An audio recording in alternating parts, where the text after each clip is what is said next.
E o que mais chega para mim é a gente falando, pô, eu quero mais cliente. Como que eu faço para ter mais cliente?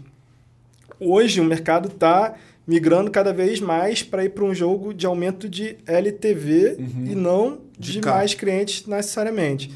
Que é o lifetime value, quanto que o cliente traz de retorno para o seu negócio ao longo do tempo.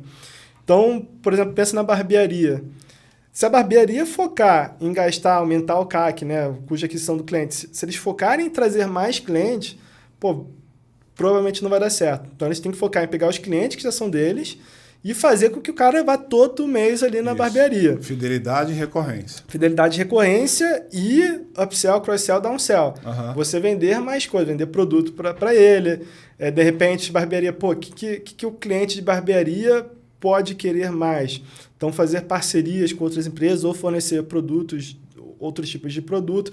É fazer esse cara gastar mais dinheiro com você.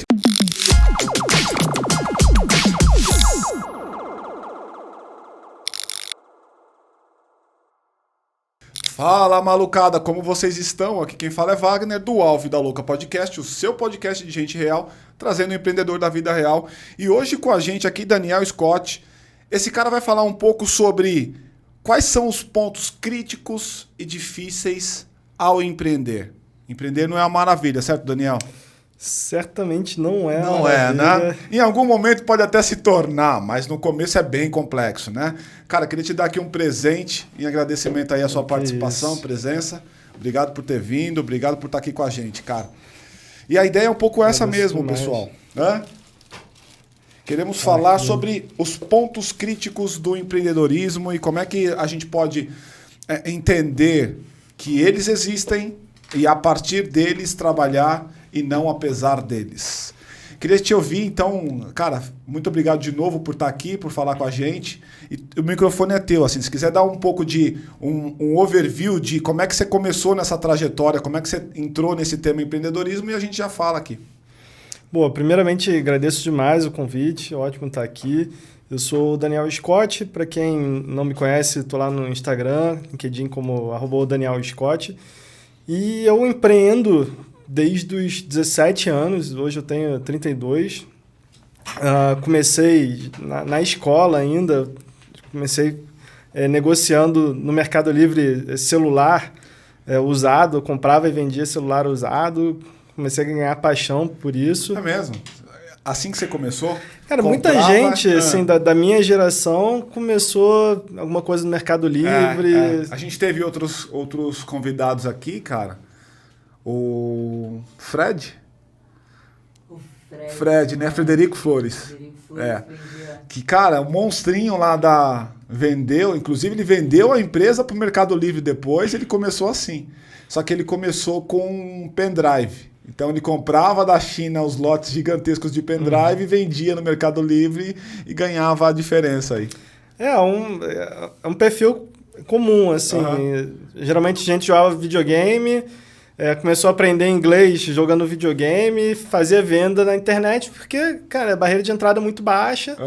Então, pô, se quer ganhar dinheiro, você tem aquele espírito empreendedor, era a maneira mais fácil. Hoje, a galera tá mais no digital. Então, tem gente fazendo tráfego, design, edição de vídeo, enfim.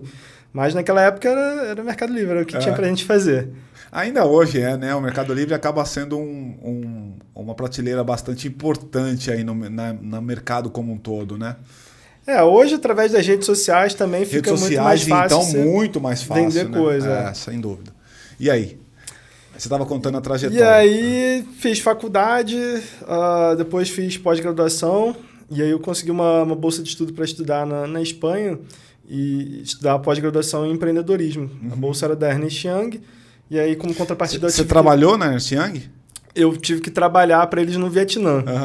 Legal. Aí fui lá pro Vietnã fazer... Você estava em qual prática na Ernst Young? De qual vertente você era? A gente fazia consultoria para startups. Tava na Nova Economia mesmo. Era consultoria de growth. Então, de growth. Legal. A gente pegou lá um projeto muito legal, era PNJ. Era uma joalheria familiar, estava começando lá no Vietnã. E aí, hoje é a maior joalheria do Sudeste Asiático. Os caras explodiram. No começo era famíliazinha ali com algumas lojas. Na pegada startup mesmo? Bem startup. Legal. E até abriu a cabeça, assim, para ver que, cara, a gente está lá no Vietnã, que é do outro lado do mundo, e eram as mesmas dificuldades, a mesma vontade de você crescer, empreender. Também lá, Vietnã era um país ex-comunista, então muita burocracia, que nem Brasil. E foi legal, foi um negócio que me abriu os olhos para Ficou quanto tempo? empreender. Ficou quanto tempo nessa toada? Fiquei 6 meses. 6 meses, tá. Aí foi fazer um curso na Espanha de empreendedorismo. Fazer o curso na Espanha, depois Vietnã, e voltei para o Brasil. E aí eu fui para o Centro-Oeste, lá para Corumbá, na fronteira com a Bolívia. A gente foi abrir uma construtora com 2 amigos da faculdade. Era 2014, era auge do crédito no Brasil, o governo Dilma dando crédito a rodo. E a Caixa Econômica lá na cidade estava precisando, tinha meta para bater de concessão de crédito, não tinha tomador. Então a gente falou, pô, vamos lá abrir uma construtora e vender imóvel. E aí deu muito certo no começo. Do nada assim? Do nada? É porque um desses amigos era de lá. Então ele já conhecia ali a cidade. Mas foi do nada, cara. E você mudou pra lá? Me mudei pra lá. E eu sou do Rio de Janeiro, eu nunca pensei em sair do Rio de Janeiro até pra lá. Então você tava no Rio? Eu tinha ido pra Espanha e tal, mas era estudo, ia voltar e ia ficar no Rio. Fui pra Corumbá e, cara, uma realidade totalmente diferente. É Mato Grosso do Sul. A maioria das pessoas nem sabe que existe diferença entre Mato Grosso e Mato Grosso do Sul. E ali era uma cidade 100 mil habitantes e a cidade mais próxima é Campo Grande, fica 400 quilômetros. Caraca. Então você está no meio do Pantanal. Caraca, tá no meio do 400 nada. 400 quilômetros de nada. Caraca. A gente foi e deu muito certo, porque, cara, era crédito... Era aquela ilusão de dinheiro fácil, de Brasil explodindo, aquela capa da Economist do Cristo Redentor decolando. E parecia que tudo ia dar certo até 2015, que aí não deu. Que deu ruim. Mas foi legal, muita aprendizagem. A gente, 2014 a gente decolou, 2015 a gente teve essa dificuldade com crédito, a gente precisou desfazer as operações. A maioria das empresas, das construtoras na época, não conseguiram performar bem. A gente tinha, na verdade, a gente fica insolvente, a gente fica com falta de capital de giro, porque a gente tinha contrato fechado, tinha mais de 5 milhões em contrato fechado de imóvel, mas a gente não tinha o capital de giro para construir. Para construir. E tem uma coisa engraçada que construção civil no Brasil é meio que um esquema de... meio que uma pirâmide, não é pirâmide, mas... Para você construir, você precisa, primeiro, com o financiamento da Caixa, você precisa construir primeiro, e aí vem um técnico fazer a auditoria ali, e aí depois você recebe o dinheiro. Você tem que ter dinheiro na cabeça, você tem que ter dinheiro, E vai demorar 2, 3 semanas para você receber. Então, você precisa ter esse dinheiro que as pessoas fazem, que as construtoras pequenas fazem. Não sei uma MRV da vida, uma construtora grande. A pequena, ela precisa... continuar vendendo e vai pegando o dinheiro das entradas que eles estão vendendo para construir as outras casas que já foram vendidas. Então, se corta o financiamento, que foi o que aconteceu em 2015, você não consegue mais vender, as pessoas não estão conseguindo tomar empréstimo, não consegue mais vender e aí você fica ali com... Quebrou, velho? Quebrou nesse período? Não é bem quebrar, né? Não é bem quebrar porque a gente tinha contrato assinado de recebível. Só que a gente faltou capital de giro. Então fica insolvente. Aí você a gente vendeu as operações para uma construtora grande. Vendeu para uma construtora grande. E 2015 foi o ano que as grandes construtoras do Brasil explodiram porque elas foram comprando todas as pequenas. Comprou barato porque tinha dinheiro e as pequenas deram mal. E de lá para cá você fez o quê? Aí você saiu disso... E aí eu já, mesmo durante eu tinha esse background de consultoria e mesmo durante a consultora, algumas empresas locais começaram a me procurar para ajudar a crescer e tal. Então nunca deixei de ser consultor. E aí, depois da consultora, eu voltei para consultoria. Para qual? Você abriu uma? Aí eu abri a minha própria consultoria. E aí eu enxerguei que para consultoria, e essa dica eu acho que vale ouro, porque eu imagino que muita gente trabalha com serviço, consultoria, agência de marketing, agência de tráfego. Uma coisa que eu enxerguei é que para você vender um serviço, você tem um processo que é educar o cliente e executar o serviço. Então, se você conseguir dividir essas duas etapas em educação e execução do serviço, e você conseguir vender essa educação, você consegue trazer cliente de forma mais fácil. Não precisa... Se eu fosse vender um projeto de consultoria na época, era, sei lá, 20, 30 mil reais, eu ia ficar meses conversando com o lead ali, com o potencial cliente, até fechar. Até fechar. Mas se você divide em educação, se você vende para ele um curso, uma mentoria... Que é bem mais barato. Que é bem mais barato, ele conhece seu trabalho... O cara tem uma experimentação de você ali. Ele tem aquilo que você já ia dar de graça para ele, só que ele está pagando por isso. E depois que ele paga por isso, ele está muito mais propenso a comprar outras coisas, se ele gostar do seu trabalho. Então eu enxerguei isso e eu dividi meu negócio em educação. Então hoje eu tenho a HyperXP, que é uma escola de negócios. A gente oferece treinamentos. Aqui em São Paulo? A gente está no Brasil inteiro, né? A gente começou em São Paulo, então até a pandemia a gente fazia nossos treinamentos em São Paulo. E aí depois Curitiba, Sul, hoje a gente está bastante no sul do Brasil. Ah, é? Mas fisicamente? Não fisicamente. Tudo digital.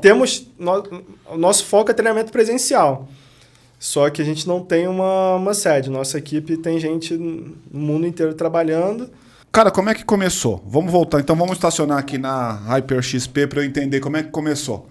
Você percebeu que tinha um movimento, que é um movimento natural das consultorias, tá? Eu também sou de consultoria, trabalhei em Big Four também. Agora tenho a minha, já tem uns 10 anos que tenho a minha, mas é assim...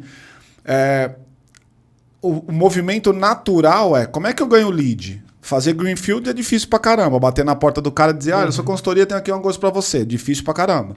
Então, um caminho natural é você dar alguma coisa de graça para ele experimentar essa alguma coisa de graça e ele ter interesse em fechar alguma coisa contrato. Ou ele compra alguma coisa mais barata, que é de uso rápido, tipo um treinamento, e te habilita a abrir portas para vender consultoria. Exato, é exatamente isso. Por exemplo, um podcast é uma forma de captar lead. Com certeza. As pessoas estão te vendo aqui, gostam de você, eventualmente podem querer consumir de você. Outra forma é vender curso. Então, você vende um curso, você abre a cabeça do potencial cliente para que ele enxergue dores no negócio dele, para que ele enxergue que ele tem sim como melhorar. Necessidades. E aí ele vai atrás e fala, pô, eu quero fazer, eu quero ir para o próximo passo. Então, a gente começou dessa forma. Aí, quando você fala gente, os mesmos sócios que estavam com você lá, quem é que são as outras pessoas? Então, o que aconteceu? Em 2018, eu fui chamado para um treinamento de um amigo meu, João Furlan, e foi lá na sede, na Universidade do Hambúrguer, que o diretor de RH do McDonald's tinha chamado a gente para ir lá na Universidade do Hambúrguer fazer esse treinamento. E aí eu conheci o Marcelo Nobre, que era o diretor de RH, o João, a gente saiu do treinamento, a gente foi para um McDonald's ali do lado, acho que é Alphaville, Baru ali. A gente foi ali no McDonald's e conversou. E o Marcelo tinha acabado de voltar de uma missão Vale do Silício.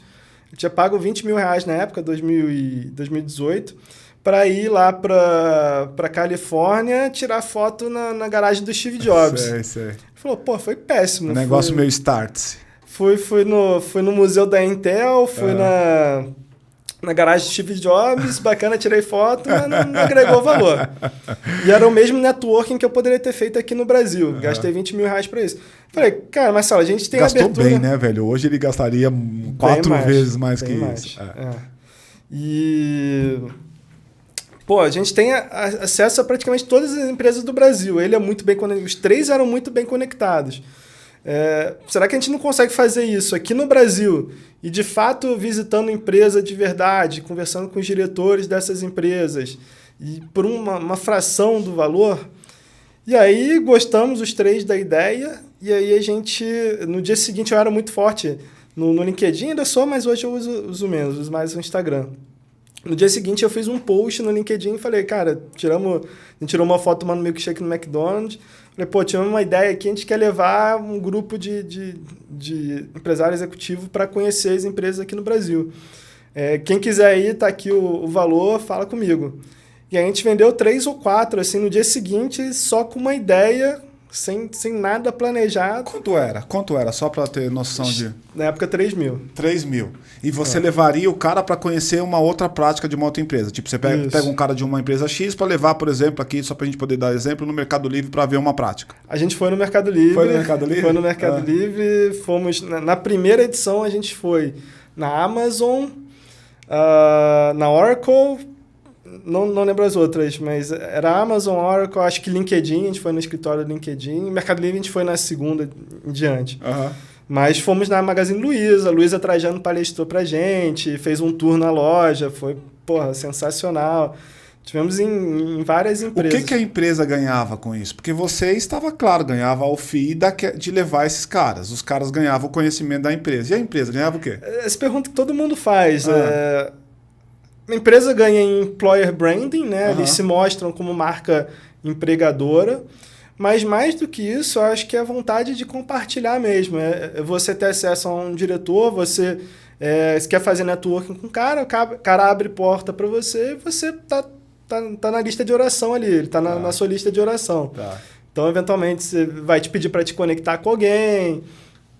Então, esse foi um outro hack assim, de consultoria que eu aprendi, que quando a gente vende para a empresa, a gente não está vendendo para um CNPJ, a gente está vendendo para um CPF. Para uma pessoa. Sempre. Então, essa pessoa tem os interesses de carreira dela. Ela, antes de pensar na empresa, ela está pensando na carreira dela. Então, o que ela quer? Ou ela quer ser promovida, ou ela quer ganhar networking, ou ela quer algum tipo de vantagem para ela. Então, se você souber trabalhar nisso... E eu vejo muita gente vendendo serviço para a empresa, falando, sua empresa vai... Não sei que você esteja vendendo para o empresário que é o dono. Se for funcionário, cara, o funcionário está pensando na carreira dele antes de pensar na empresa. Concordo pra caralho. Inclusive, cara, eu costumo dizer sempre que os modelos de negócio, né, o modelo de gestão do mundo, ele tem visão de curto prazo sempre. Porque a forma com que o mundo remunera o executivo tem visão de curto prazo. Então, esse cara, em geral, ele não está pensando no longo prazo da companhia, ele está pensando no curto prazo, porque é de onde vem o bônus dele. Se ele bater a meta, tô falando nível executivo, né? Se ele bater a meta, ele tem um bônus. Se ele não bater a meta, ele não tem um bônus. Portanto, o que você está falando faz total sentido, porque é a carreira do cara. Se você ajuda ele a dar o salto ou saltos na carreira dele, você tem um comprador aí para sempre. Foi o que aconteceu em 2008, subprime, exatamente isso. Os caras estavam nem aí. Estavam nem aí, exatamente. 2008 foi exatamente isso. A rodo Derreteram Detroit, o caramba 4 desse jeito aí. E eu fui pra Detroit, cara. Negócio assustador ali. Assustador, né? Parece que é um lugar... É o Walking Dead. O Walking Dead, né? Walking Dead. Triste. E foi uma das cidades mais importantes dos Estados Unidos. Que mostra que estabilidade não existe, não né? Existe. O que dá certo hoje, amanhã pode não estar dando certo. Total. Magazine Luiza, né? Hoje, não sei quando que a pessoa vai estar assistindo isso, mas hoje o Magazine Luiza despencando há semanas a ação. Eu vi ontem, cara, isso. Achei engraçadíssimo, cara. Ontem a gente estava dando... Eu vi uma reportagem... que era assim, se você colocasse, da Snack inclusive, para dar o crédito, Snack boa pra caralho, se você colocasse R$100 há um ano em algumas empresas, o quanto seria esses R$100 hoje? Aí ela tem algumas empresas aqui, tipo Banco do Brasil, BTG, TOTUS, Intel, a Magalu, Itaú e tal. Algumas poucas deram resultado positivo, as outras todas derreteram. O Magalu mesmo é o que derreteu, cara. Esses mesmos R$100 você teria 27 hoje. E é uma empresa também que tem... não é estático. Não é estático, exatamente. Essa coisa ela é mutável na medida em que as coisas estão acontecendo, né? Então, de uma hora para outra, esses mesmos 27 vira 270, porque o mercado é assim. Sim. Você tem o Elon Musk falando alguma coisa, daqui a pouco a ação dele vira 3, 4 vezes mais só porque ele deu uma tuitada, né? Paty. Oi, Daniel, tudo bem? Gente, estou aqui tentando entender esse mundo aí da consultoria e essas estratégias todas e trazer um pouco para o universo do empreendedor. Eu fiquei me questionando o seguinte, tanto essa questão da consultoria quanto de experiências para talvez gerar um networking, como você falou, investi 20 mil, não serviu para nada. Até onde e por que você acha que empresários, executivos, empresas gastam dinheiro com muito dinheiro, às vezes, com coisas que não necessariamente vão... O que elas estão buscando para elas disponibilizarem essa grana, de fato, e o que de fato acontece? Eu vejo isso tanto nesse universo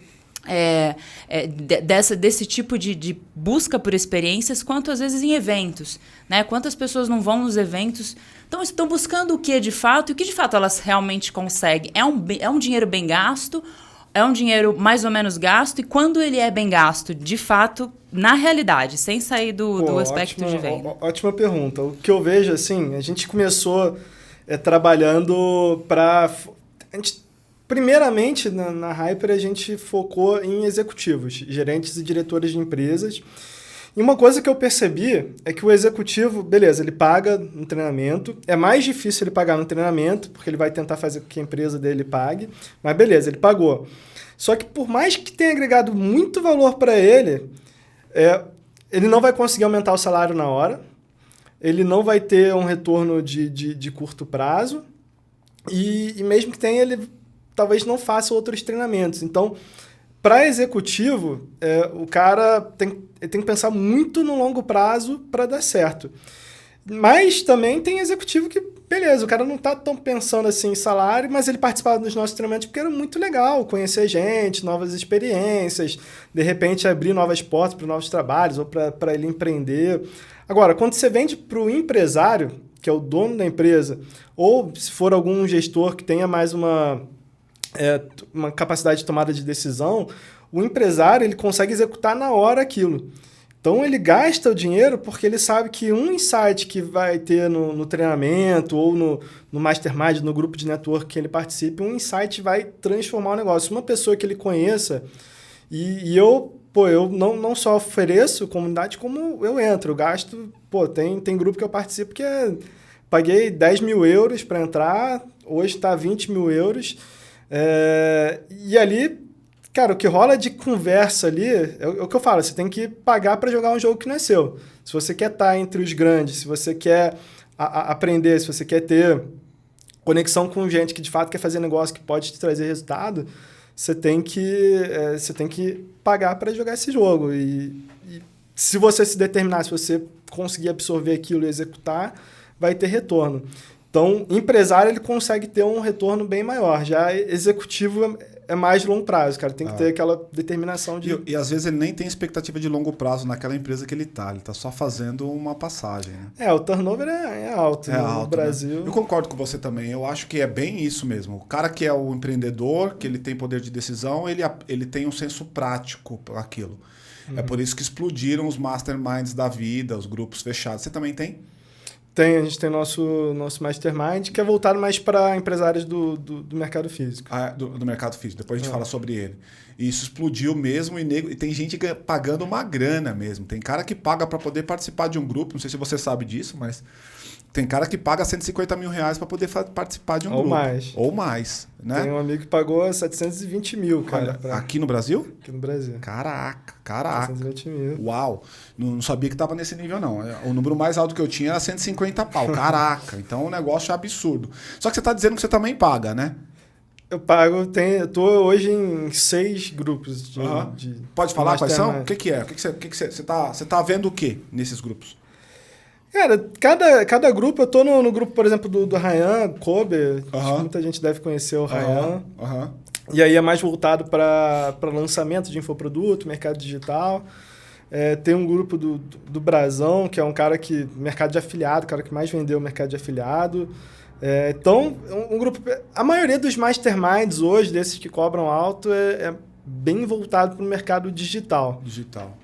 Então, a gente quer ou fazer lançamento de infoproduto... O Marcos Marques talvez não esteja nesse mercado, ele está mais no mercado de gestão mesmo, não sei se é tão digital, né? Aí entra uma outra questão, né? Vender gestão é um pouco mais difícil do que vender digital, porque, cara, a gestão também... Tudo que for resultado de longo prazo, as pessoas não têm tanto interesse. Então, gestão é longo prazo, trabalho e longo prazo. Digital é aquela ideia de que, você vai jogar um tráfego aqui, vai ter retorno 10 vezes em um dia. Então, se você uma explorar ideia real, a cópia... Uma ideia real ou uma ideia falsa? Ou uma ilusão? Cara, pode existir, mas não é não é o provável. Não é o provável, né? Eu tenho essa impressão também, assim. Acho que algumas pessoas vendem, não acho que elas mentem, eu acho que para algumas coisas funciona pra caramba isso. O problema é que você vende isso como se fosse aplicável para todo mundo na mesma monta. Né? Acho que o maior exemplo que todo mundo vai conhecer é Empíricos. Pô, Empíricos mete uma cópia lá, você vai ganhar 10.000% em um mês com essa criptomoeda. De fato, pode ter alguém que ganhou. Só que, cara, é exceção da exceção.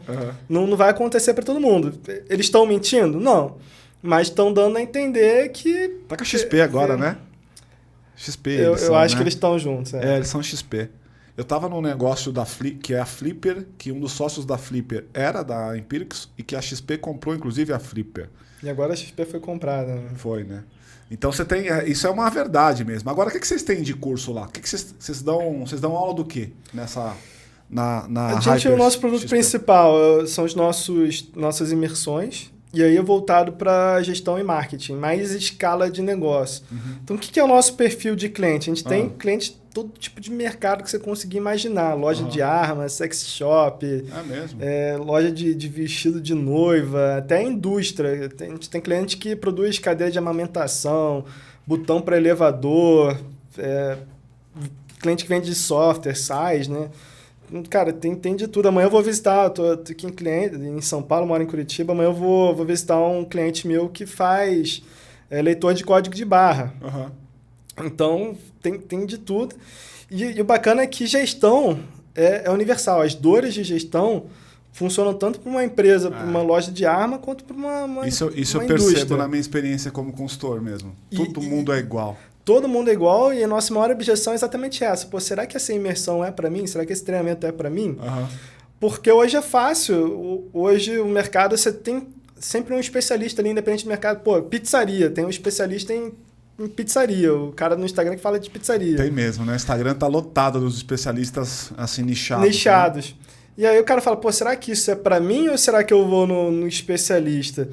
E o que eu falo é que depois que a pessoa vai nos nossos treinamentos, ela vê que estar em contato com outros negócios abre muita cabeça. Eu concordo com você também. Acho que isso é mais rico do que fazer um negócio muito nichado. O nichado tem o seu charme, tem o seu valor, porque o cara vai ter uma dor próxima da tua, mas eu acho que as sacadas que você pega quando você está num negócio multifacetado, como é o teu, ver coisas de muito mais legal, né, cara? Até porque antigamente, quando a gente fazia consultoria, as empresas que chamavam a gente para consultoria, busca na sua memória isso, elas pegavam e falavam assim, eu quero uma empresa de benchmark que seja do mesmo tamanho, do mesmo setor, da mesma indústria, na mesma praça, ou seja, quase que não tinha um paralelo, só tinha ela mesmo naquela condição. Hoje em dia, quando você pensa em benchmark, você vai ter ele atuando em qualquer indústria. Você vê empresas da nova economia sendo benchmark para empresas da velha economia. E é bem isso. E esse é um ponto bacana, porque o cara pensa, pô, eu quero... E a minha crítica com o MBA, eu falo muito de faculdade MBA, mas a minha crítica com o MBA é que, pô, se você quer evoluir, você tem que estar ao lado de gente que ou é maior que você, ou teve alguma experiência que você não teve. Só que se você vai em um treinamento que todo mundo é igual a você e tem os mesmos problemas, pô, você vai sair de lá sem... A chance é que você saia com networking fraco sem solução de problema. Então, você tem que enxergar o mercado maior. E hoje, cara, se você pensar, o mercado vai muito além do seu negócio. O que você falou, pô, excelente. Por quê? Pensa, por exemplo, no madeiro. Se eu perguntar, pô, qual que é o business do madeiro? A tendência é que a pessoa fala, business de vendem hambúrguer. O madeiro não é um negócio de hambúrguer, o madeiro é uma empresa de logística. Está entre as maiores empresas de logística do Brasil. É uma empresa de logística que vende hambúrguer. É a mesma coisa a Magazine Luiza. A Magazine Luiza é o quê? É um e-commerce? Não, é uma empresa de tecnologia. De tecnologia. Não é? A Amazon, por exemplo, tem a AWS que Google, que Netflix... São clientes da Amazon. Então, teu mercado é muito maior. Você tem que enxergar... Se o seu objetivo é, de fato, escalar, crescer o negócio, Você tem que enxergar o mercado como um todo e você tem que estar ao lado de outras pessoas, de outros negócios. Concordo muito, cara, muito. E você estava dizendo que é a imersão. Como é que é a imersão? Dá um... Geralmente 2 dias de duração. Nossa última em Curitiba foi sexta e sábado. Próxima em São Paulo, dia 8 e 9 de abril, sexta e sábado. E é dia inteiro, treinamento intensivo. A gente tem a parte de conteúdo mesmo. A gente chama mentores. Então, em São Paulo, a gente vai ter o Renard, que é head da Hortifruti. Vai ter o Rodrigo Maroja, que é daqui, que é uma startup em São Paulo. Sei, conheço bem. O mais novo unicórnio. Mais novo unicórnio. Unicórnio em 10 meses. Cara, os caras são animais. Conheci no Mastermind. E cara animal, pô, e vai estar lá mentorando pra gente na nossa imersão. A gente tem a parte de conteúdo e tem a parte de...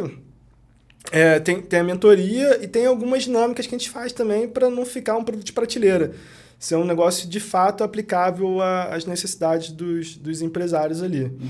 Então, cara, é muito enriquecedor e é o que eu sempre falo. Pô, independente de você estar 2 dias inteiros ali, vai ser 2 insights que você vai levar ali que vão transformar seu jogo. Puta, que legal. E eu concordo pra caramba. Vai lá, Paty. Discordo de vocês, tá? Diz aí. Pra caramba. Mas eu queria trazer um ponto que eu acho que vocês deixaram escapar, que é o seguinte. Eu entendo essa percepção de variedade, diversidade de empresas e cabeças e negócios diferentes, mas eu fico pensando na seguinte no seguinte ponto do empreendedor que está buscando nicho. O que eu vejo, por exemplo, num curso de gestão que vai... beleza, marketing é marketing para todo mundo, funciona mais ou menos do mesmo jeito. Mas uma grande dificuldade, e aí que vem o poder do nicho, na minha percepção, é que essas pessoas não conseguem, elas têm uma dificuldade, esses empreendedores, de visualizar aquela prática no negócio dele. Então, quando ela busca o nicho, na verdade, ela está querendo alguém que comunique igual a ela, que saiba exatamente do que ela está falando naquele espectro de business. E essa comunicação, embora possa parecer meio... Nossa, mas marketing pode ser para todo mundo, é igual para todo mundo. Mas quando você vai pôr isso em prática, não se torna tão fácil se você não é um expert já em marketing para ter experiência e quilômetros rodados. Então, acho que a grande atratividade do nicho é que você encontra alguém que está falando exatamente a mesma língua que você, embora ele esteja aplicando algo que vale para qualquer área, por exemplo. Então, eu queria que você comentasse isso, porque eu acho que esse é o valor. O nicho também, essa comunicação em nicho, essa prática de nicho, acho que também tem um valor aí dentro do desenvolvimento dessas pessoas que não sabem nada. Boa, concordo. Agora vamos pegar um exemplo prático. Todo dia no meu Instagram vem alguém me perguntar, pô, Scott, como que eu faço para me diferenciar no mercado tal? E tem muito barbeiro, cara. Hoje o que não falta no Brasil é barbearia. Já foi uma barbearia? Já. Pô, o perfil de uma barbearia qual que é? Aquela ambiente mais escuro, rock, cerveja. Aí o cara fala, pô, eu quero me diferenciar. O que eu faço? Porque eles estão fazendo a mesma coisa que todo mundo está fazendo. Aí o cara fala, não, mas eu estou fazendo uma barbearia diferente, porque tem rock, tem cerveja, tem não sei o quê. A minha tem sertanejo e tem... mas tem... É a mesma coisa. Mas é a mesma coisa. É a mesma coisa, é música com bebida. De repente um sinuquinho ali. Isso. Então, cara, ele não está diferenciando, ele está copiando o que alguém falou que deu certo. Entendo que tem essa dificuldade, de fato, de você traduzir de um negócio para o outro, mas a diferenciação de verdade ela ocorre quando você pensa em alguma coisa que ninguém pensou. Então, você pode estar em economia, a gente chama de Cournot, né? Clipe de Cournot, que é tipo, você é o seguidor do mercado. Alguém teve uma ideia e você está seguindo ali, beleza, pode ser seu jogo. Pode dar certo, você pode entrar numa cidade que ninguém fez isso e ganhar dinheiro. Mas se você realmente quer ser líder, se você realmente quer escalar o negócio, você precisa diferenciar, você precisa fazer um negócio que ninguém fez. E aí você vai pegar em outros mercados e vai aprender, pô, essas outras pessoas estão fazendo isso nesse mercado, como que eu posso fazer no meu mercado? É difícil? Mas tem que trabalhar, né? Se fosse fácil, estava todo mundo fazendo. Eu concordo também. A coisa do nicho talvez traga uma tradução rápida. O problema da frase da Paty é que ela sempre me remete a uma resposta de curtíssimo prazo e pronta. E a gente não tem respostas prontas no mercado.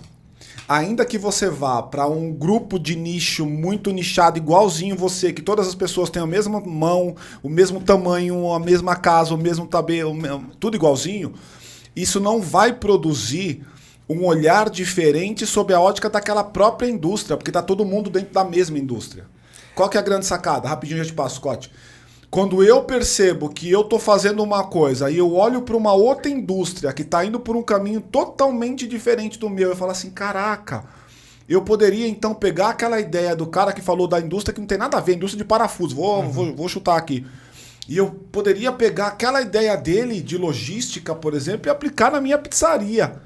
Aí está a riqueza dessa multidisciplinaridade, dessa diversidade.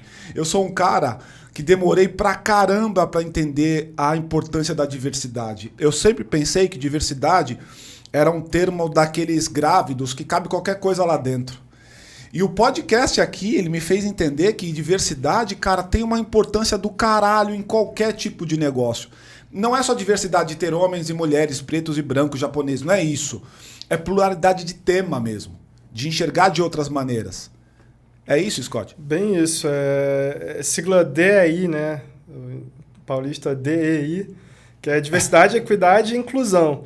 E nos Estados Unidos, todas as empresas estão discutindo isso.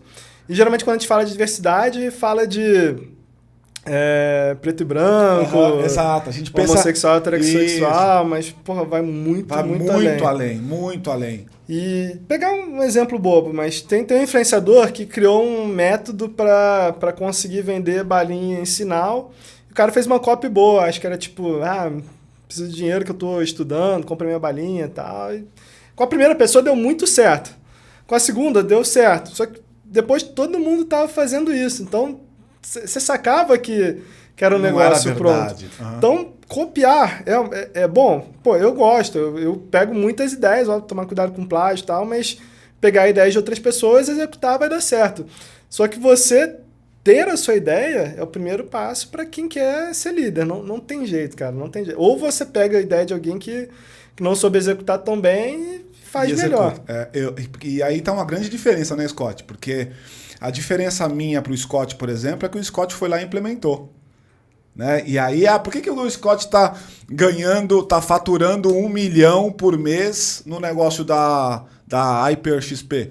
Porque ele foi lá e implementou. E foi uma implementação bem feita, e o mercado tem aceitado e tem feito o negócio acontecer. Então, eu acho que a diferença entre o cara que faz de um jeito ou do outro é a capacidade de implementação, que é uma variável importante hoje, execução. Né? Antigamente a gente ficava muito naquele blá blá blá estratégico, posicional e tal. Planejamento, né? Uma puta palavra em desuso, inclusive. Planejamento estratégico, aquela coisa super gigantesca, mas que o cara não olhava para aquilo em termos práticos, de implementação, de dia a dia, né? Não existe ideia de R$1 milhão, existe execução de R$1 milhão. Exatamente. E eu vejo muita gente preocupada em falar, pô, mas eu ainda não tô perfeito, eu ainda tenho que lançar. É aquela frase, né? Se você não tem vergonha da sua primeira versão, é porque você demorou para lançar. E como é que você está trabalhando hoje? O que vocês têm de... Quem é o cara que busca vocês? Você falou que é diversos tipos de segmento, mas em geral, que tipo de empreendedor é o que te procura? Cara, empreendedor que sente uma dor de gestão. Cara que é grana? Não é grana, é o cara que tá meio que não estagnado, mas ele não consegue dar o próximo passo. Ele tá muitas vezes faturando bem. Empresa da nova economia ou da velha? Física ou digital? Maioria física. Muito negócio de alimentação, indústria, comércio em geral. Então o cara tem 1, 2, 5 lojinhas e fala, pô, não consigo crescer porque eu não consigo trazer gente boa, tô com dificuldade de equipe ou não tenho gestão... Pô, a maioria é caderninho de padeiro, cara. Não tem um RP, um software para gerenciar a parte financeira. Não tem nada de processo. Então, o cara não vai conseguir. Se ele chegou onde ele está, é porque ele executou, mandou bem, ganhou dinheiro, tem mercado. Porque a competição vai ficando acirrada. E se você não colocar gestão no negócio, dificilmente você vai conseguir competir. Então, o primeiro que gerenciar melhor ali vai se dar bem. Então, é esse perfil, o cara que precisa de gestão para dar o próximo passo. Próximo passo. E dentro desse processo do fluxo como um todo, existe algum tipo de acompanhamento? Por exemplo, o cara vai lá, faz um treinamento, faz lá uma imersão e existe um acompanhamento depois? Como é que eu transformo aqueles 2 dias de conteúdo em prática? Depois da imersão, ele pode entrar no nosso Mastermind, o Hyper Elite. Então, a gente tem acompanhamento mensal com ele, tem os encontros presenciais também. Ele pode contar consultoria, pode ser comigo, pode ser com a nossa equipe, e mentoria também. Pode dar uma ideia de valores aí, Scott? Como é que é isso? Como é que está hoje esse mercado? Cara, depende muito de negócio para negócio, mas tem projetos de consultoria de 20, 40, 50 mil. E o Master? Até 80. O nosso Mastermind hoje está em 18. 18. Aí é o ano. É um ano. O ano. Isso. E ele tem um encontro mensal. Online tem 3 encontros presenciais. No ano inteiro? Isso. Todo mês online e 3 presenciais? Isso. Legal. Eu acho que é um caminho também meio sem volta, assim, né? Todo mundo tá indo para esse lugar, assim, né? Cara, que você... Que tipo de dificuldade você teve nessa trajetória, né? Porque me parece que você encontrou aqui um caminho para desenvolver um trabalho de consultoria que é um trabalho centenário, aí se faz do mesmo jeito, e vocês encontraram um caminho diferente e o mercado também tem aceitado. E a pergunta é, você tem uma certa influência na internet, né? O seu Instagram lá bomba e tal. Como é que você conseguiu essa influência? Você me parece um cara tímido. Eu sou mais retraído do que tímido, né? Eu não gosto, tenho meio fobia social. Pô, São Paulo, pra mim, é uma cidade que eu me sinto muito mal. Muita gente. Muita gente, muita coisa acontecendo. Mas, realmente, eu tenho uma dificuldade de me expor. E o que aconteceu? Quando eu saí da construtora, comecei a voltar pra consultoria, eu abri meu LinkedIn, tinha 150 pessoas... maioria ali da escola, faculdade, era zero networking, isso em 2015, final de 2015 e início de 2016. E aí, zero networking, e aí eu falei, porra, como que eu vou vender alguma coisa aqui se eu não conheço ninguém? E aí eu vi alguns produtores de conteúdo ali no LinkedIn, tinham acabado, antes para fazer conteúdo no LinkedIn, era só os autorizados, os influencers lá, que era tipo Kaká, Ricardo Amorim. E aí depois eles liberaram para o público, em 2015 liberaram para o público, e eu comecei a jogar uns conteúdos lá, fazer uns posts, textos e tal, eu sou muito bom em escrever. Comecei a jogar uns textos lá. E aí, cara, durante meses era tipo 1, 2 curtidas, assim, quando dava 10 curtidas eu comemorava. Até que um dia um post deu muito certo, a galera curtia. Do que falava, você lembra? Não lembro, era alguma coisa sobre a Olimpíada no Rio, não lembro. Tinha a ver com gestão ou era uma crítica? Era associando as dicas que eles estão fazendo de certo nas Olimpíadas. E aí... deu muito certo, a galera curtiu, e aí, fui fazendo outros posts, a galera foi curtindo, fui criando base ali. E na época o orgânico do LinkedIn entregava muito bem. Então, eu fui bem early adopter e conteúdo todo dia, produzindo texto, artigo e tal. E aí deu certo, o negócio explodiu. Hoje eu tô quase 200 mil seguidores no LinkedIn. Até que 2018 eu comecei a ver uma migração pro Instagram. Conteúdo mais em vídeo. Na época, eu não sou muito bom em fazer vídeo, mas na época eu ficava pensando, tomara que não dê certo esse negócio de vídeo. mal sabia, né? Mal sabia. O mundo tá todo. Mas eu torcia para não ter vídeos, cara. Não acreditava. Mas a gente se adapta, cara. É isso. Por mais que você não goste, você não pode ter carinho especial por nada. Acho que você tem que se adaptar ao que tá funcionando. Ao que tá rolando, né? E aí você começou de maneira orgânica lá. Como é que foi o crescimento no Instagram? Foi bem forte. E aí eu comecei de maneira orgânica. Na pandemia deu um boom? Ou antes da pandemia você já tinha esse montão de seguidores? Não, antes da pandemia. Antes da pandemia já tinha? Isso. Na pandemia até deu uma reduzida porque fiquei meio mal, parei de produzir conteúdo. Mas antes, o que acontecia? Eu entrava nesses masterminds, e aí tinha masterminds que todo mundo ali tava querendo ser influenciador, tá? Um ficava marcando o outro. Um ajuda o outro. Uhum. Então, pô, meio que fechava, parece que é uma bolha, né? Só existem essas pessoas aqui. Então, um cara seguia todo mundo e falava, pô, eu quero estar nesse grupo. E aí cresceu bem assim. Mas tem outras técnicas, né? Pô, comprar post de influenciador te indicando, conteúdos virais, comprar tráfego, enfim, mas meu crescimento sempre foi muito, muito orgânico. Hoje eu tenho até reduzido um pouco a produção de conteúdo, tô iniciando um novo negócio, mas... O que é o novo negócio, pode falar? Crédito estudantil. Caraca! A gente está mindo a empresa, a gente está oferecendo solução de boleto parcelado ou Pix parcelado com antecipação para infoprodutos. Então, você tem um curso online, você quer vender no boleto ou Pix parcelado e receber o dinheiro na hora. A gente faz o crédito para o seu aluno, a gente antecipa esse valor e aí o seu aluno vai pagando o Pix ou boleto mês a mês. Você pega o valor, você não corre o risco de inadimplência. É uma operação de crédito tradicional, só tem que fazer análise de crédito, tem aprovação. Só que é muito rápido. Hoje a gente está conectado na Evermart, que é uma plataforma de infoproduto. E aí o cara vai lá, pô, quero pagar com boleto parcelado. Ele aperta, coloca telefone e endereço, tira uma selfie, tira uma foto do documento, recebe análise na hora. Se for aprovado, já recebe um boleto ou um Pix para pagamento. Pagou, ele já tem acesso ao produto. O produtor tem Já está rolando o negócio? Tá rolando. Qual que é o índice de inadimplência? Como é que você está hoje com inadimplência nisso? Hoje a gente não pode divulgar, né, dado interno do negócio, mas não está abaixo do esperado. Do mercado? Que legal. Abaixo do esperado. Que legal, cara. E aí, e qual que é a próxima pernada? Para onde vocês estão indo? A gente vai focar em infoproduto, agora é crescer essa empresa, começar a processar mais crédito e agora está surgindo uma oportunidade que ainda não posso falar, de aproveitar as pessoas que não estão sendo aprovadas. Então, a gente quer lançar alguma coisa também para quem não está sendo aprovado. Eu acho que tem um mercado gigante aí, né? O mercado dos esquecidos.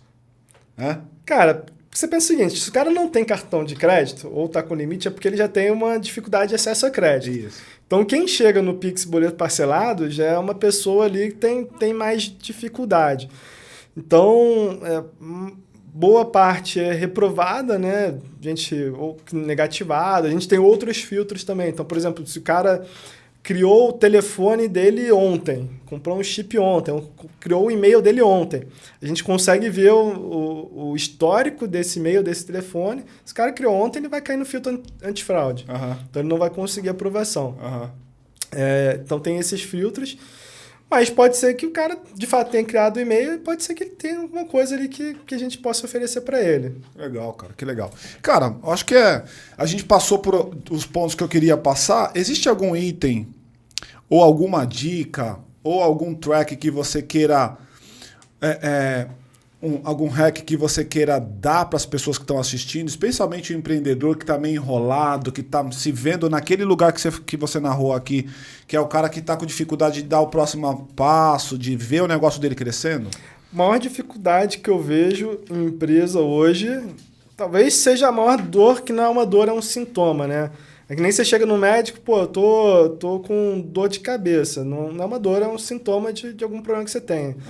E o que mais chega para mim é gente falando, pô, eu quero mais cliente. Como que eu faço para ter mais cliente? Hoje o mercado está migrando cada vez mais para ir para um jogo de aumento de LTV e não de mais clientes necessariamente.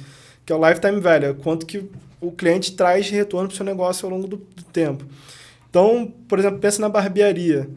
Se a barbearia focar em aumentar o CAC, né, o custo de aquisição do cliente, se eles focarem em trazer mais clientes, pô, provavelmente não vai dar certo. Então, eles têm que focar em pegar os clientes que já são deles e fazer com que o cara vá todo mês ali na barbearia. Fidelidade e recorrência. Fidelidade e recorrência e upsell, cross-sell, downsell. Você vender mais coisas, vender produto para ele. De repente, barbearia, pô, o que o cliente de barbearia pode querer mais?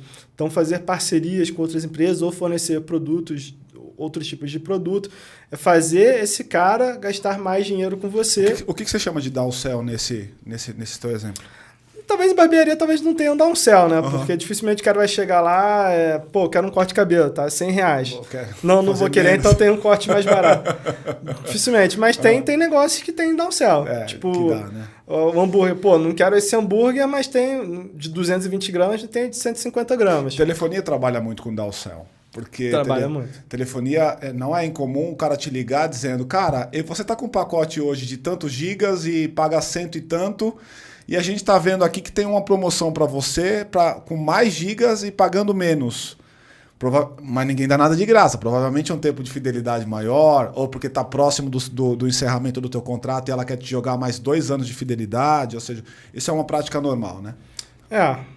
Tem mercados que são mais fáceis, tem mercados mais difíceis. Barbearia, por exemplo, você pode vender produto, pode vender outras coisas. Tem que ser criativo, né? No mercado da assinatura também funciona bastante, né? O cara que faz isso recorrentemente, ele não precisa pagar uma. Eu gosto muito de produto de assinatura, porque se você conseguir fidelizar o cliente, todo mês ele tá uma receita recorrente e previsível. Pra vocês terem uma ideia, pessoal, quem está assistindo a gente aqui, vê se você acha que a análise está correta. Eu percebo que existe um problema que é da velha economia, que o pessoal, ao começar a usar a nova economia como plataforma, como esteio de trabalho, acabaram copiando da velha economia, que é... Historicamente, a velha economia tem uma dificuldade e os modelos de negócio todo eles são focados em aumentar a torneira. Eu quero vender mais. E vender mais não necessariamente é para o mesmo cara. Historicamente é trazendo novos clientes. Então, não é incomum, por exemplo, você ter um orçamento muito maior para a aquisição de cliente. Então, vamos pensar nas etapas do ciclo de vida, né? Atração, conversão, atendimento, agregação, fidelização e retenção. É normal o dinheiro estar nessas 2 primeiras etapas, na atração e na conversão. Por quê? Porque eu tenho que trazer o dinheiro para dentro. Historicamente, no mundo de telefonia, por exemplo, é assim. Você consegue você consegue uma promoção se você não for cliente, mas se você for cliente, você não consegue a mesma promoção na telefonia. Então, isso é normal. Aí isso migrou para o mundo do digital, porque as pessoas estão muito preocupadas com CAC, custo de aquisição de cliente o tempo inteiro. Só que elas deixam de olhar para aquilo que é o fundamental, que é o LTV que você traz. Que é a capacidade de reter esse cara no tempo e no tempo melhorar a minha relação com ele, aumentando o mix de produto, aumentando o tempo de permanência e todos os outros indicadores. É disso que a gente está falando aqui? Bem isso. E aí entra também no jogo de valuation, né? Tem negócios que é bom você ter mais clientes, porque depois quando você for vender a tua empresa, você falar, tenho 20 mil usuários, vai aumentar a tua valuation, teu valor de mercado. Tem negócios que o cara não está preocupado com o número de clientes, o cara está preocupado com o GMV, que é quanto que os teus clientes processam de dinheiro. Então, por exemplo, no mercado de software, se você tem um GMV, se os seus clientes de software eles processam muito dinheiro, tua valuation vai ser muito alta, porque você pode vender a tua empresa para uma empresa que vai processar o dinheiro desses clientes. E tem mercado que é o LTV que influencia. Então o cara não está mais no jogo do número de clientes, mas quanto que esses clientes estão trazendo. Por quê? Porque, cara, ter mais clientes não só é mais caro porque você tem que pagar para esses clientes, mas é mais caro porque você vai ter que ter mais estrutura de atendimento, vai ter que ter mais produtos. É uma estrutura bem grande para você ter mais clientes. Então, fica mais caro. Que é um caminho, por exemplo, que o Nubank está indo, né, cara? Sei lá, 54 milhões de clientes. É gigantesco. Não sei qual é o número atualizado, mas é um número gigantesco. Então, como é que esse cara consegue esse montão de clientes tendo um ou outro produto só? Claro que ele está pensando em LTV, ele está pensando nesse cara no tempo. Mas para isso eu preciso ter fidelidade desse cara. Para ter fidelidade eu tenho que ter qualidade de serviço. Se eu tenho qualidade de serviço, eu tenho maior fidelidade do cara, maior tempo de permanência. Maior tempo de permanência, a possibilidade de comprar mais produto também é maior. E comprando mais produto, o tempo também de casa fica maior. Ou seja, é uma equação matemática que parece boba, mas ela é fundamental para poder ter o valuation que teve. E um IPO do jeito que teve. Paty? Oi. A minha última pergunta também, porque o tempo já está esgotando, eu queria que você pontuasse uma só, porque devem ter várias, mas qual que é hoje a maior barreira de quem quer nascer, né, um negócio, fazê-lo existir, e quem quer crescer. Porque, resumindo o que você me respondeu naquela minha pergunta, eu vejo que a sua empresa, por exemplo, ela ajuda muito bem quem está querendo crescer. E o ponto que eu trouxe do nicho é para quem quer nascer. E aí, uma terceira colocação é o seguinte: eu entendo que se você nascer com um diferencial, é melhor em termos de existência mesmo, de fazer com que aquele negócio dê um salto. E se você for pelo caminho mais conservador, eu imagino que tem essa etapa. Vou nascer primeiro, entender o que é empreender, depois, para poder expandir, aí eu vou pensar num diferencial. Queria que você trouxesse qual que é a principal barreira do empreendedor que está nascendo e daquele empreendedor que quer crescer. E eu acredito que nem todo mundo tem esse clique de experiência de conseguir ver um diferencial logo no nascimento. Eu acho que há uma dificuldade, sim, no geral, tá? O diferencial no nascimento você nem precisa ter, porque primeiro você precisa executar. Eu acho que o grande problema de quem está começando é o medo do risco de não dar certo. E empreender tem o risco. Se você não está disposto a correr esse risco, cara, melhor nem vai fazer começar, outra coisa, né? Porque as chances são de que você vai fracassar. Exato. As chances são de que não vai dar certo. E não tem problema se não der. Não é uma questão sua, é que simplesmente faz parte do jogo. Então, a primeira barreira que você tem que vencer é o medo. Uhum. E aí depois é a execução. Você tem que executar. Por mais que não seja um negócio diferente, vou vender brigadeiro. Cara, então vende teu brigadeiro. Você não precisa fazer um negócio diferente, mas você, de repente, precisa, pelo menos, de diferente, você não precisa ter um brigadeiro diferente, mas você, método de venda diferente, bater na porta das pessoas e vender. Mas a gente tem uma metodologia que é o passo a passo que uma empresa precisa ir seguindo à medida que ela vai escalando. Então, primeiro, tudo começa com marketing, porque o marketing é o que traz o dinheiro para o negócio. E fluxo de caixa é rei. Uma empresa que não tem dinheiro entrando, ela não pode se preocupar em outras coisas. Então, primeiro, a empresa foca no marketing, e aí dentro do marketing a gente tem 8 passos que a gente segue. Eu também acho que vai ficar muito longo para falar aqui, mas a gente tem 8 passos que a gente segue para a empresa desenvolver a estratégia de marketing dela e obter uma receita previsível e recorrente.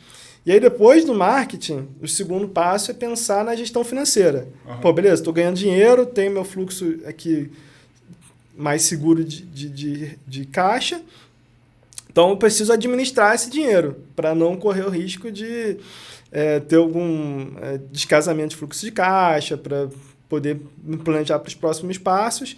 Então, gestão financeira. Depois da gestão financeira, gestão de processos, que eu vejo muita gente falando, mas o meu funcionário é burro. Talvez não seja ele que seja burro. É você que talvez tenha contratado um funcionário que não tem um perfil, ou você não treinou o cara direito, ou você não disse para ele o que ele tem que fazer, como ele tem que fazer. Muitas variáveis que você não controla e as variáveis acabam impactando na decisão que ele toma.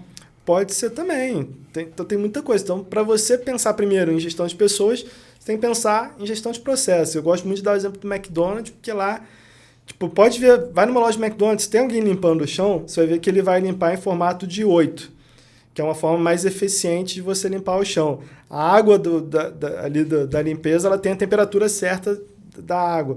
O hambúrguer é feito da mesma forma no mundo inteiro. Então, lá tem processo muito bem feito. E aí, depois da gestão de processo, você foca na gestão de pessoas. Beleza, a gente está tudo arrumadinho, vamos ter métodos de treinamento, de recrutamento, de motivação das pessoas, que aí é um passo bem mais avançado para as empresas. Mas para quem está começando, cara, foca em marketing, foca em trazer dinheiro. É contraintuitivo, mas foca menos em gestão, menos em ter uma empresa certinha e mais em fazer dinheiro, fazer o negócio acontecer. Teve um cara ontem que falou para nós aqui que primeiro vem ordem, primeiro vem progresso, depois ordem. Ou seja, faz total sentido. Depois eu organizo, primeiro vamos fazer o negócio acontecer. Deixa eu só complementar na pergunta da Paty. Eu não acredito no negócio que vai começar sem nenhum diferencial. Se você vai fazer um negócio que não tem diferencial nenhum, não comece esse negócio. Porque a chance de dar merda é muito grande. Aí eu vou complementar o que ele falou. Ainda que você esteja vendendo brigadeiro, você não precisa ter diferencial no brigadeiro. O seu brigadeiro não precisa ter explosões na boca ou vai te fazer se sentir doidão quando você comer. Não é o produto. Você tem algumas formas de fazer inovação aqui ou na construção. Pode ser no modelo de negócio, pode ser no modelo de atuação, pode ser no modelo de prestação de serviço, pode ser na forma, no canal de entrega. Ou seja, o teu negócio tem que ter algum diferencial. Se você está querendo empreender para um negócio que já é tomado pelo mercado e que você não traz nenhum tipo de diferenciação, provavelmente o teu negócio não vai para frente. Ou se ainda tem um espaço no mercado, no máximo você vai ficar só ali pagando a conta e tal. Agora, os negócios que bombam, e aí eu posso falar com alguma experiência, não só de ter ouvido 70 pessoas como esse empreendedor que está na minha frente aqui no podcast, mas na minha experiência como consultor, todo o empreendedor, ele criou um diferencial para fazer a mesma coisa que ele faz, mesmo que o mercado já tenha feito. Ele, por exemplo, pegou um diferencial. Cara, eu vou fazer educação, educação me abre uma lacuna, a lacuna me dá a possibilidade de vender mentoria, mastermind, não sei o quê, bababá e projeto. Diferencial, ele criou um negócio diferente. É diferente das consultorias que vão lá, batem na porta querendo vender um projeto de 100 milhões ou de 100 mil, sem ter esse primeiro contato. Então, sempre tem um diferencial no negócio. Acho que essa é uma coisa que a gente tem que pensar. Pense o tempo inteiro como é que eu levo esse meu produto para o mercado de maneira que eu vou agregar mais valor. E lembrando que o valor aqui não é o que você acha, é aquele que o cliente que está tomando contato com o teu produto ou serviço, ele valorou, ele gostou. Ou seja, o valor quem dá é ele, não você, né? Pô, você falou uma palavra, um conjunto de palavras ali que todo empreendedor tem que ter em mente, canal de distribuição. É isso.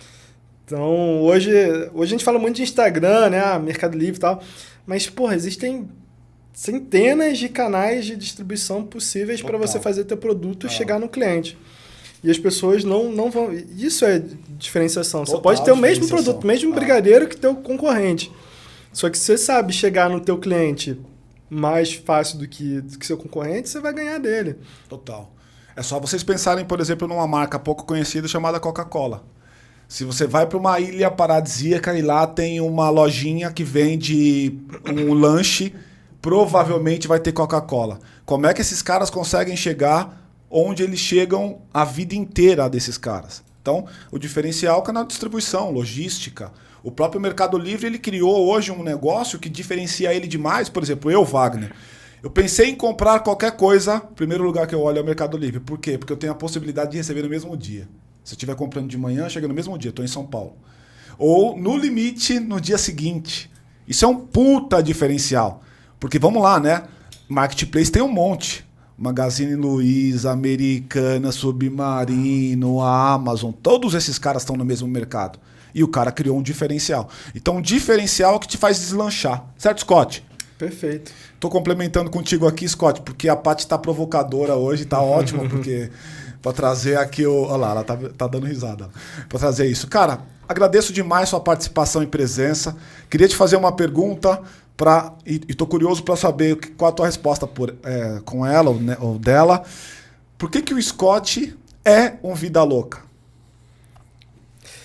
Cara, eu gosto muito de fazer coisas assim que são meio fora da caixinha. Então, eu já visitei Iraque, Síria, fiz um tour pela América Central, conheci Honduras, El Salvador, entrei numa prisão em El Salvador, que é controlada pelos presos. Caraca! E eu gosto de ver o mundo assim, de fato, como ele é, fora daquela bolinha ali de Paris, Londres.